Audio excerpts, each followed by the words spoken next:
I am so glad to be here with you this evening and this morning. My name is Laura Packer, and I am a storyteller who lives near Minneapolis, Minnesota, in the United States.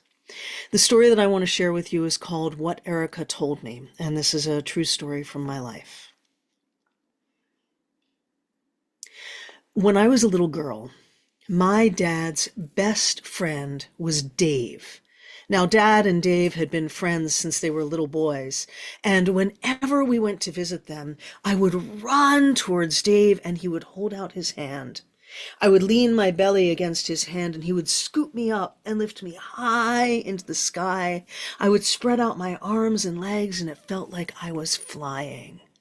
Dave was a big, boisterous man with a loud voice and a loud laugh. And when we were with them, my father became a loud, laughing man as well. Dave's wife, Erika, was different. While my mother and father and Dave would all be laughing and I would be listening with big ears and bigger eyes, Erika would sit straight. She had the most perfect posture I had ever seen. Where Dave wore casual clothes, jeans and t-shirts, Erika was always immaculately dressed. Even in the summer, she wore long sleeve shirts and perfectly tailored skirts.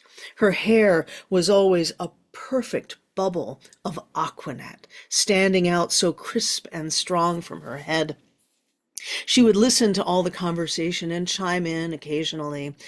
And when she smiled, she never showed her teeth. Her smiles were always tight little things. When she did talk, she sounded different. Erika had an accent from someplace else, and when I was little, I didn't even think of it because she was just Erika, Dave's wife. But the older I got, the more curious I became.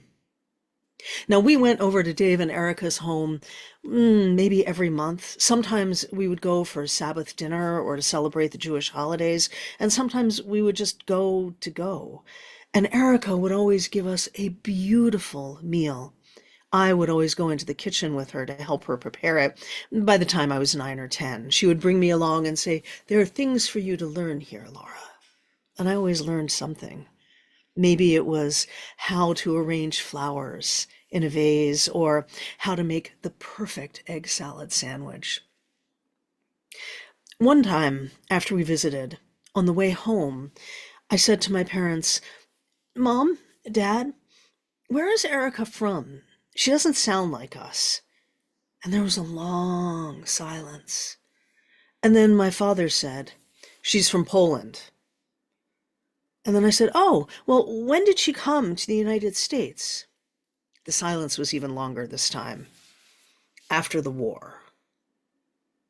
Now, in my family, being from Poland and coming to the US after the war, and I knew that Erika was Jewish, really could only mean one thing. I said, was she in a concentration camp?" And my parents looked at each other. And then my mother said, her voice a little softer than my father's harsher tones, "We don't talk about that, Laura. It's something Erika doesn't ever discuss. Don't mention it." You know what happens if you tell a 10-year-old kid to not mention something? Well, I managed to keep my mouth shut the next time we visited, but the time after that, when Erika pulled me into the kitchen to help her get lunch together, the words just bubbled up out of me. "Erika, where are you from?" "I am from Poland." And when did you get here?" "I came after the war." "Were you in a concentration camp?" Erika's firm posture grew even more rigid, and she sucked her lips into her, disappeared as her mouth turned into a flat line, and I could see the flush rising up in her cheeks, and I remember shrinking back into myself. This may have been the first time that I ever learned that sometimes you just don't ask. But then she looked at me, and she saw a child.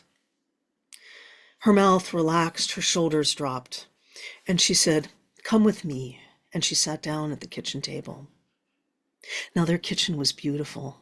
The walls had yellow and white wallpaper, and the kitchen table had a yellow tablecloth with daisies all over it, covered with thick plastic, thick clear plastic. I remember sitting there and underneath the table, feeling that thick plastic between my fingers, the way it moved. I couldn't keep my hands still. Erica looked at me for a moment and then very deliberately pushed up her sleeves and laid her arms out on the table.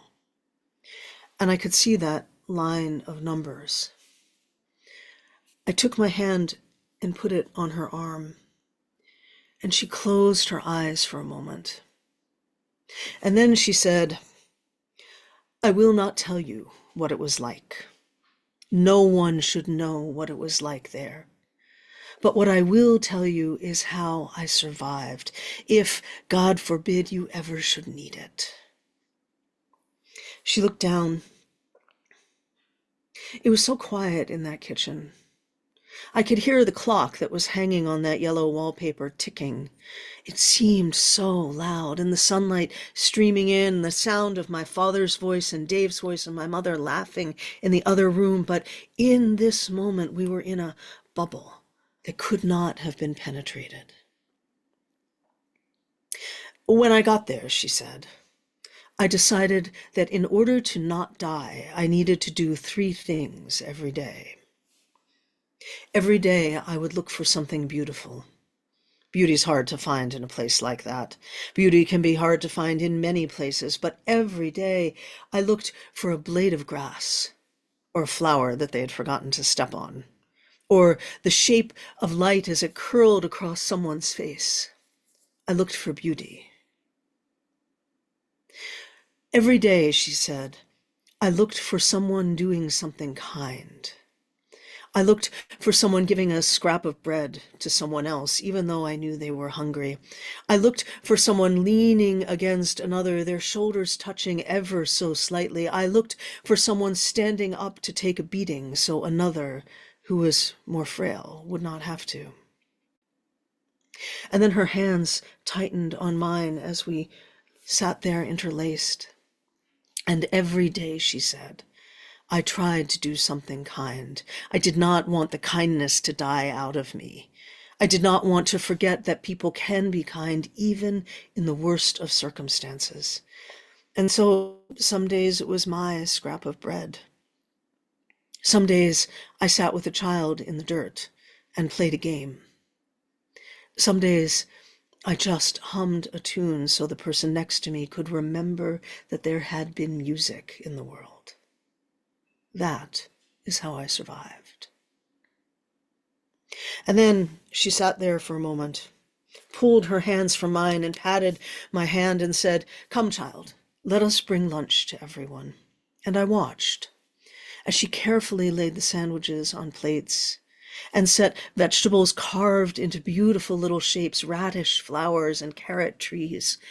I watched as she settled flowers into a vase and held a platter with 3 plates of food, my mother's, my father's, and Dave's. And she said, "You bring mine and yours, and I will meet you in there." And she walked out of the kitchen, her heels clicking on the linoleum floor. I looked at the plates that she had set out.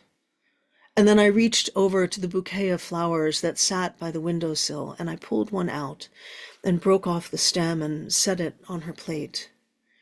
I picked up the glass of juice that she had poured for me, always in my favorite glass, and set it on the tray along with our plates, and I walked into the dining room.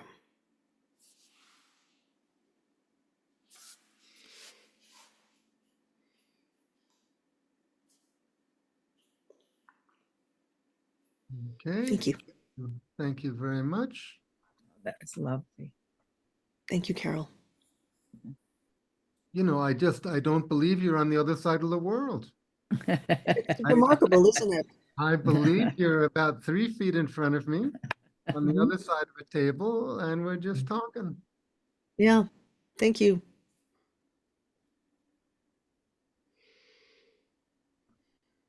You have the communication gene, I Thank call you. it. Some, people who just love to communicate and communicate Mhm. skillfully, Thank you, Eric. craftily. Yeah. Yeah. And thank you for making this space possible so that all of us, whether we're experienced tellers or new tellers, have a safe place to Mhm. share our stories. Mm-hmm. Gustavo? Gustavo? Yes, congratulations. You just took the hair lesson of life in the nick of the moment. Right, Put right. the flour and the I don't remember the flour and the cookie. I The don't know. juice. And this Yeah. juice. That's the nick of the moment. Right. Beautiful. Thank you. It was.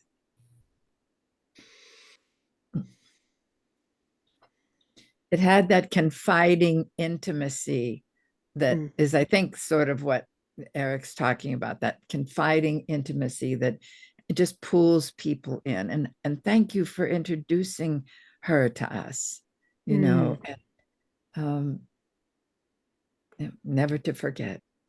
Yeah. Thank you, That- Carol. Yeah.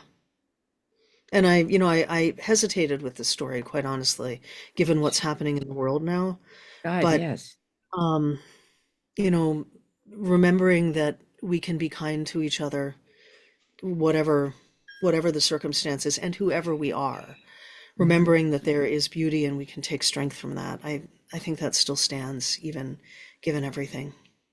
Well, I think that just lends more urgency to tell that story and to hear it.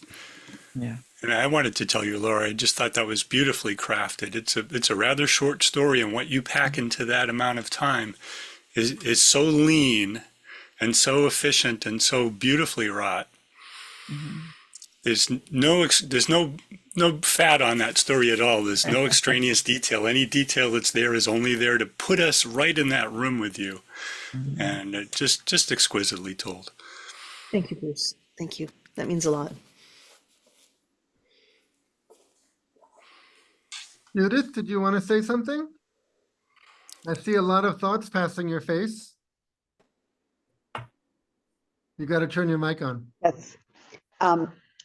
One, the story was wonderful, and the thoughts are something that fit everyone's life all the time, actually. And Mm. I was getting ready to put in the chat how fun it is to see Laura and Bruce Chennai instead of Bruce in Seattle, where he visits us when I'm there too, and Laura when I see you in Minneapolis. So it's Yeah. what It a is. fun The thing. magic of Zoom. The magic of Zoom. Thank you. And thank you, Eric, for bringing us all together. Yeah.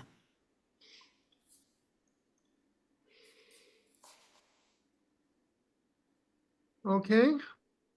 Shall we stop the recording? Mm. Okay, here we go.